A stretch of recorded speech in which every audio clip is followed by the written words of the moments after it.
Sometimes people would ask me, is it hard being bald? And I used to say no, because it's freeing. I don't gotta do my hair. But lately, I've been coming into these situations where people have disrespected me way more than usual. And they've been attacking the lack of hair that I have on my head. I went to 42nd Street and this teenagers literally walked past me and was like, yo, Michael Jordan. Wear on you a little bit? Yeah, it gets old. I get it. I'm bald-headed. And Michael Jordan is bald-headed as well. So I really couldn't get upset. But it just made me realize how people are still closed-minded. And when I first got my hair cut in 2016, 2016, my parents are not from here. If you're here is the United States. They thought I was lesbian. I would get this question all the time. Are you lesbian? Do you like girls? Are you interested in women? All because I cut my hair not even shorter than this, but it was a Caesar cut. I didn't give two fucks about it because, one, a hairstyle does not dictate my sexuality. I could have a mohawk with blue flames coming out of that shit, and I still like me some men. You feel me? And I don't even know now because men are a little... That's another story. My mother used to call me little boy, like all the time.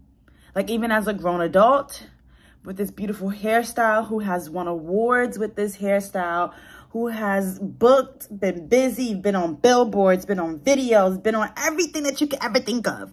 My mother still opened her mouth to say, hi, little boy. And I think it still kind of triggers me because I think, let's dive deep. Not only did my mother call me little boy, I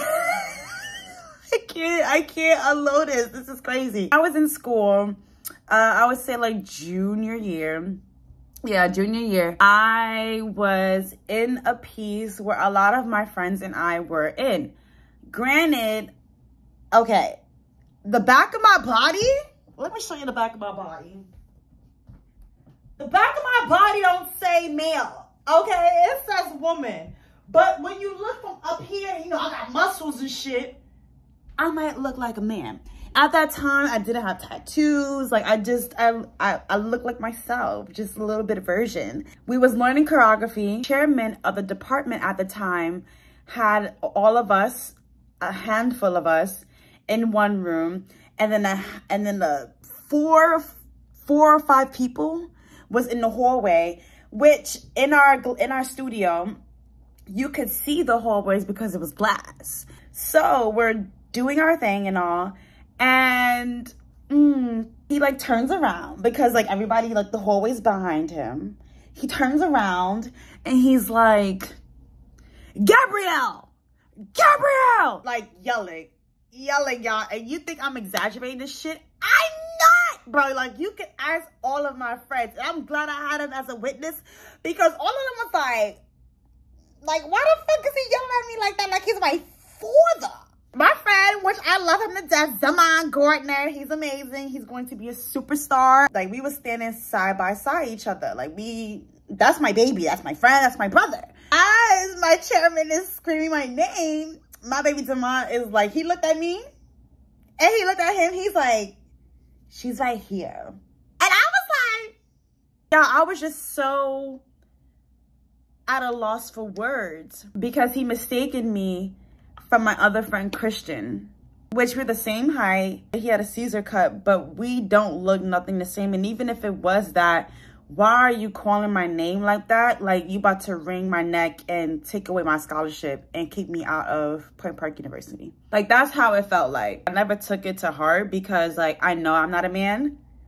But, you know, after that was when it got real weird. He tried to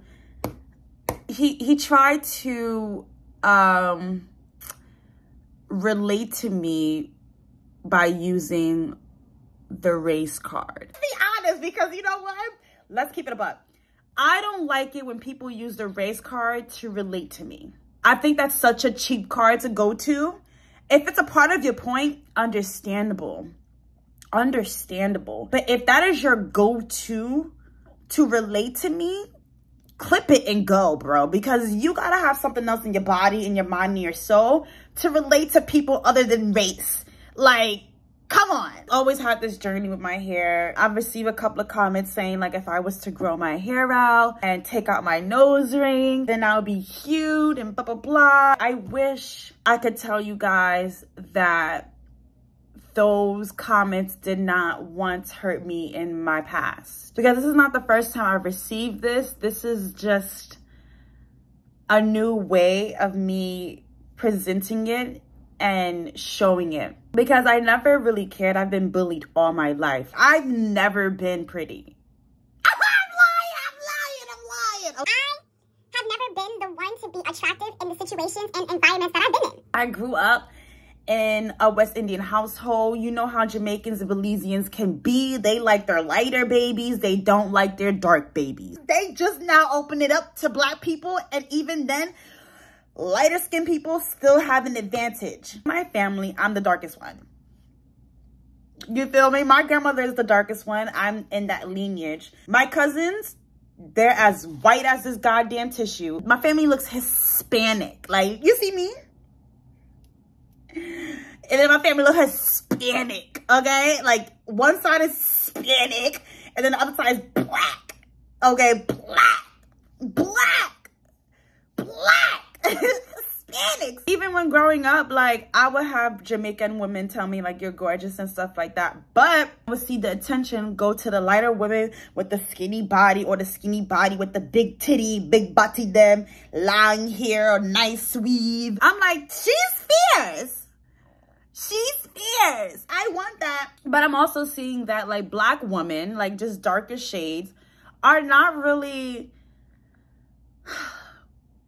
loved and appreciated the way how we should be all across the board. I truly believe that we should all be admired, loved, appreciated all across the board, because we are fierce and incredible. We are igniters. That's why I know women should be appreciated, admired, and so much more, because we are igniters. So bring it back to the tangent of me being bald. The reason why I went bald is because my grandmother, she didn't have that Spanish quality hair like the rest of them do. She went to the barbershop, and the barbershop, you know, trimmed her hair a little more shorter than she liked, and I was in love. You look stellar. Like, you look gorgeous. You're not hiding.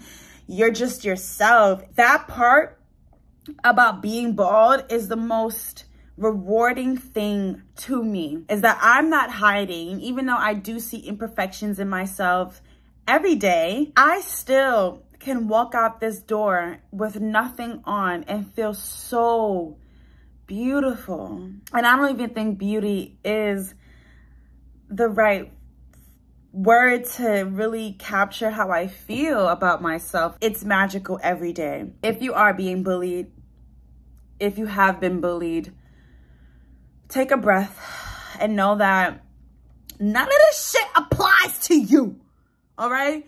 None of this shit applies to you. None of it. If it kind of surface against the grain on you, you do not have to attach yourself to that at all. That is your choice, and it's always your choice. If you are in a situation that people are not supporting you and encouraging you, I want you to come here and just be reminded that there's people supporting you that wants to see you shine so much. And yeah, we may not know each other physically, but we don't know if we can happen to pass each other one day on the streets or just in general. And so with that being said, stay true to yourself, stay hopeful, be the light that you want to see in the world and in other people, and do you, baby. Like, do you, baby, because everyone is always gonna have something to say. So it's you. How do you take this and be like, I'm not sticking my body, my soul to your attachment of me. No. Say what you want to say, but I know it's a projection. And so with that being said, I'm going to excuse you, or I'm going to say my 2 cents because you're wildin'. Some people needs to be told off. Some people needs to be given grace. Even when you're telling them off, give them grace, but you could tell them off with grace and fierceness and sass and nipping the ass, because they should not be bothering you. No one. I don't care how you look like, and I don't care what you have done. No one should be bothering you unless you're like killing people and you're actually like a bad human being. Then people making fun of you is never going to go away. You can see it from our celebrities. You can see it from your day-to-day life. It is up to you to use discernment and to know that doesn't apply to you at all. I want you to feel confident in yourself. Even if you don't feel confident today, continue to work on it, because confidence does not happen in one day. It happens little by little by little until one day you're like, holy shit, I'm confident as fuck. If you don't know who I am Gabrielle Hamilton. Woo, woo, woo, woo. I'm this baldy, beautiful, magical human being, Gabrielle Hamilton. Not like the Broadway show, but I've been on Broadway. Award-winning Broadway soloist to be perhaps. If you don't know, you can look it up, because I'm dead serious. All right, bye.